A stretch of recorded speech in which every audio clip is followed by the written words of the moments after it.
நோன்பு ஸ்டார்ட் ஆயிருச்சு. முதல் நாள் இன்னைக்கு. இன்னும் 30 நாளைக்கு ரொம்ப சூப்பரா ரமதான கொண்டாட போறோம். ரமதான் குட்டி குட்டி விளாக் அப்லோட் பண்ண ட்ரை பண்றேன். ஊது ரெடி பண்ணி வச்சுட்டு பிள்ளைங்களுக்கு சப்பாத்தி போட்டுட்டு இருந்தேன். ஷகருக்கு எந்திரிச்சு சப்பாத்தி போட கொஞ்சம் சிரமமாக தான் இருந்தது. அதுவும் லேட்டாக எந்திரிச்சதால. எங்களுக்கு மீன் குழம்பு இருக்குது. பிள்ளைங்க முள்ளு பார்த்து சாப்பிட்றதால மீன் குழம்பு வேணான்னு சொல்லிட்டாங்க. இஃப்தாருக்கு முலாம்பழம் ஜூஸ் செய்யணும் அப்படிங்கிறதுக்காக காலையில் முலாம்பழம் ஜூஸும் வாங்கிட்டு வந்தாச்சு.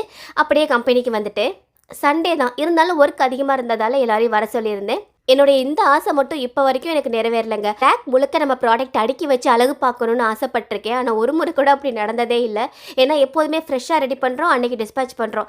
மிஞ்சி இருக்க 1-2 பேக்கெட்டை இந்த மாதிரி அடுக்கி வச்சு மறுநாள் பேட்ச் ரெடி பண்ணதோ அதோட சேர்ந்து இதுவும் போயிடும். உங்களுக்கு நம்ம ப்ராடக்ட் பற்றின விவரம் வேணும்னா கீழே ப்ரைஸ்ன்னு கமெண்ட் பண்ணுங்கள். விவரமாக டிஎம் பண்ணுறோம். அண்ட் ஸ்க்ரீனில் கொடுத்துருக்க நம்ம வெப்சைட் அல்லது வாட்ஸ்அப் நம்பரில் கூட ஆர்டர் ப்ளேஸ் பண்ணி வாங்கிக்கலாம். ஒன்று மட்டும் நீங்கள் கவனிச்சிங்களான்னு தெரியல, இதில் ஏபிசி மால்ட்டே இருக்காது. ஏன்னா 2 நாளாக ஏபிசி மால்ட் அவுட் ஆஃப் ஸ்டாக்காக இருக்குது. ஏன்னா கொஞ்சம் மழையாக இருக்கிறதால உலராமல் இருக்குது. ஸோ அவுட் ஆஃப் ஸ்டாக் போட்டு வச்சிருக்கோம். இன்னைக்கு ஓரளவுக்கு உலர்ந்துரும்னு நினைக்கிறோம். நாளைக்கு மண்டே எல்லாத்தையும் டிஸ்பேச் பண்ணிடுவோம். ஸோ தேவைப்பட்டால் இப்போவே ஆர்டர் ப்ளேஸ் பண்ணிக்கோங்க. தேங்க்யூ.